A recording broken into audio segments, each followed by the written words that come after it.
Good afternoon from Falkirk and welcome back to our channel, The Graveyard Sisters. And today, this half of The Graveyard Sisters, Audrey, is at Falkirk Trinity Church, which is in the centre of Falkirk. It's also known as Falkirk Old and St Modens Parish Church. Now, this medieval old parish church is located in Falkirk town centre and may have been founded as early as the 7th century. The original church was known as the Speckled Church, which translated into Scots came back as the Falkirk. So this church is actually where Falkirk got its name from. The name Trinity was created in 2014 following the merger of Falkirk Old and St Modens with the Erskine Church. Prior to this, the tradition tells us that the church in Falkirk was founded as part of the Celtic mission of St Modern in the 7th century. Hang on, I'm just doing some notes. Now, this is a very, very historical church, and it has a few notable graves, of which I will go around and show you shortly. There's been a Christian church on this site for at least 1200 years. So, the 12th century, the church passed into the hands of the Augustinian canons of Holyrood Abbey, who remained in possession until the Reformation in 1560. The octagonal bell tower was added to the top of the tower, which you can see there, by William Adam, father of the famous Robert Adam, and these remained when the present building, designed by James Gillespie Graham, was constructed in 1811. The south extension was added in 1892. In the 1960s, the kirkyard was cleared and the old buildings along the High Street front were removed, and it was restored in 2009. Here we have the tomb of Sir John de Graham, who fell at the Battle of Falkirk. He fought alongside Wallace at the time of Stirling Bridge. This gravestone has been replaced twice, and this one is said to be a copy of the original. Now, as you see, there's an amazing wrought iron fence around it, and I don't know if you can see this. If you go down, there is actually a effigy, I don't know what you would call it, and this it's a vivid, hang on, I'm trying to find my notes here, vivid post funera veritas, which I think means virtue outlives death, as far as I can find out.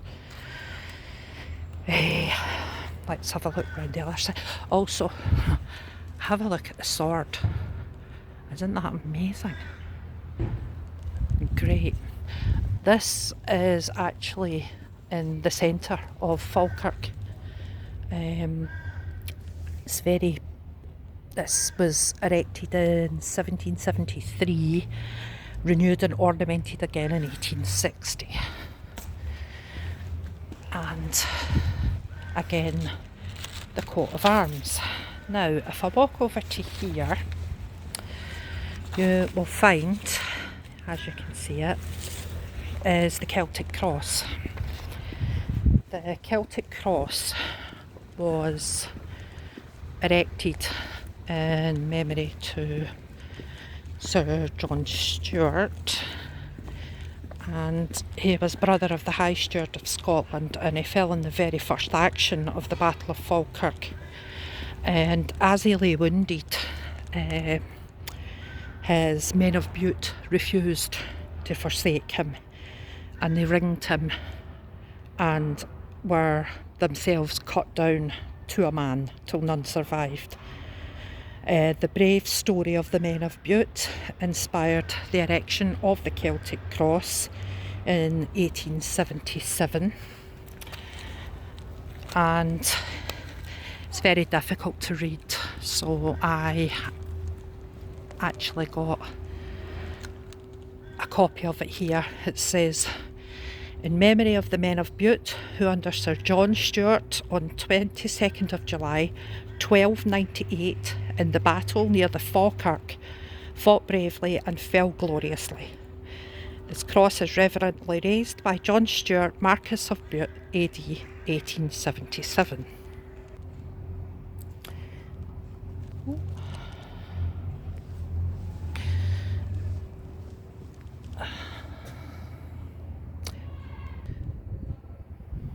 These gravestones have actually been set into the church in memoriam of John Frederick Eckon Salveson, born 1st February 1827, died 1st of December 1861. Don't know, 51 maybe. Blessed are the pure in heart, for they shall see God. And to the memory of William, I'm not sure what that says, aged 80, no. And this one is in loving memory of Emma Hosey, died 20th of May 1876. And this one's in memory of James Shaw, surgeon RN, who died 26th of February 1842. Also James Hosey, who died 13th of October 1862. Emma Hosey, who died 20th of May 1876. This is massive, erected by a few of the friends of the late James Aitken, a writer in Falkirk, as a small token of the estimation in which they held him. Died 11th of February 1818, aged 50. Also interred here, James Walker Aitken, his son, died aged 24. Janet Walker, spouse of James, who died 8th of August 1841.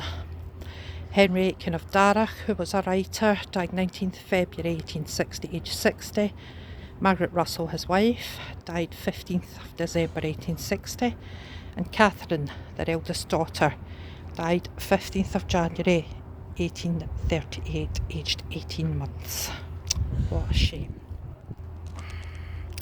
And here we have the tomb of Sir Robert Munro, another famous person. He was the 6th Baronet, and he died in the Battle of Falkirk Muir in 1746, and he was aged 61 years. As you see, it's very grand. And here it tells you that Mary Seymour Munro of Phyllis in 1848 as a tribute of respect to the honoured memory of her great grandfather and uncle. Dr. Duncan Munro was also killed in this battle. He was the brother of Robert Munro. And it's extremely ornate, absolutely beautiful. If you go all the way around, there is massive inscription in Latin here, which I'm not even going to attempt. However, if that's how you roll, then go for it. Down here it says Colonel Robert Munro died at Falkirk Muir when Bonnie Prince Charlie and the Jacobites defeated government troops in 1746.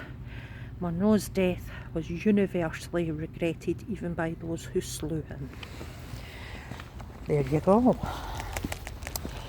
And our next one in here is in memory of William Edmonston of Cambus Wallace, Captain Lieutenant in the 26th Regiment of Foot, who bravely fighting in defence of his king and of the liberties, sacred and civil of his country, fell in battle near Falkirk the 17th day of January 1746, aged 32. Just go for a walk round. And here's this one. Captain William Edmonston and the Dollar family. This is a tomb of Captain William Edmonston of Cambus Wallace, killed at the Battle of Falkirk in 1746. It also honours the family of Falkirk-born US shipping millionaire Robert Dollar, who gifted 13 bells to hang in the church tower. And there is said church tower. The Dollar family are also quite famous in Falkirk because we have Dollar Park as well. Now, there are stones here, but I'm afraid they are by no means legible in any way, shape or form. And again, as you walk round the churchyard, again, flat stones, but absolutely nothing able to be made out of them. Around this side of the church. And we have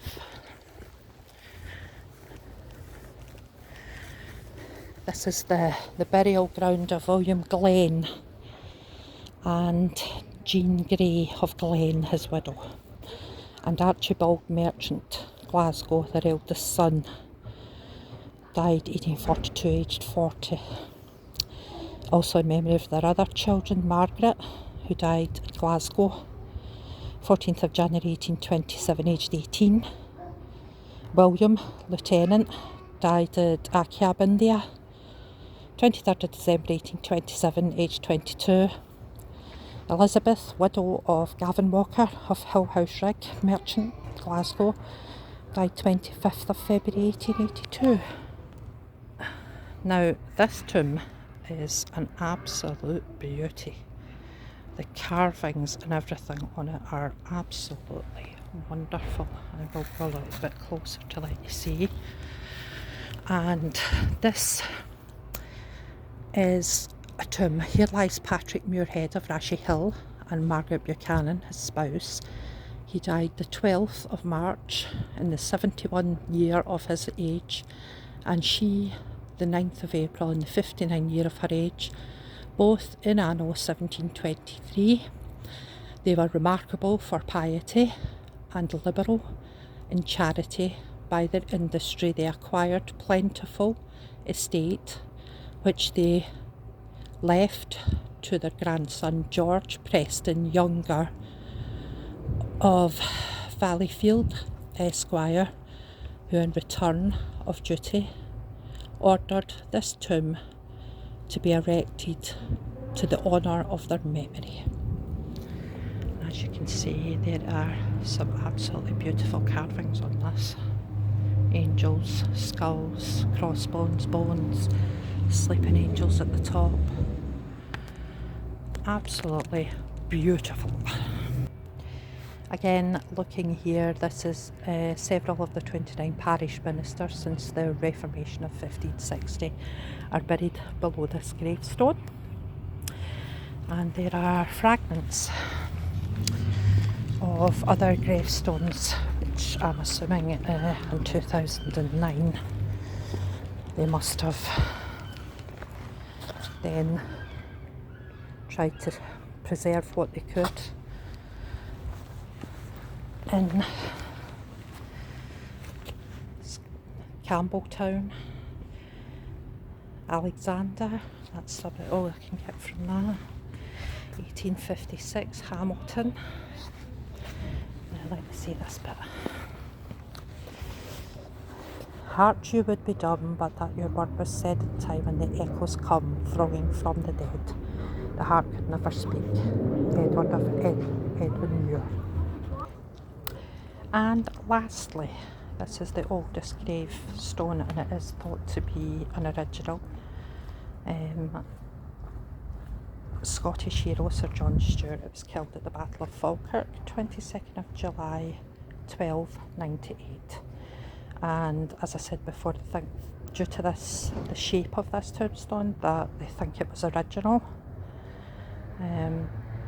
But that remains to be seen.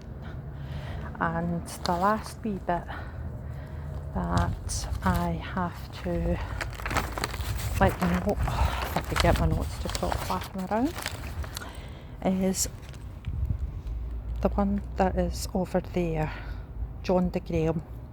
Now, He then lent his name to a district of Falkirk, Grahamston, and indeed just down there we have the Graham Hotel as well.